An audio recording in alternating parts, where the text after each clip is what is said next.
పురుషుడికి సమస్తమైనటువంటి శాంతి ఎక్కడి నుంచి వస్తుంది? పురుషుడికి శాంతి స్థానము భార్యయే. కారణం ఏమిటి? తల్లిలా ఓదారుస్తూ గౌరవింపబడిన వాడు ఒకనాడు మాట పడ్డాడు అనుకోండి, ఆయన తప్పు లేకుండా ఓదార్చేది ఎవరు అంటే ఆమె.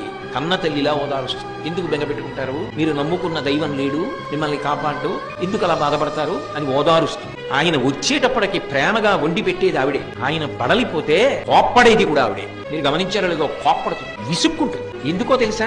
ఆమె విసుగు ఆయన పక్కన లేడని కాదు, ఆమె కోపం ఆయన ఇంటి పట్టున లేడని కాదు, ఆమె బాధ ఏమిటంటే ఇంత బడలిపోతున్నాడే, ఎంత నీరసపడిపోతాడో ఆయన, ఎంత అలిసిపోతున్నాడు. ఆమె లేనినాడా ఇంటికి విలువే ఉందండి.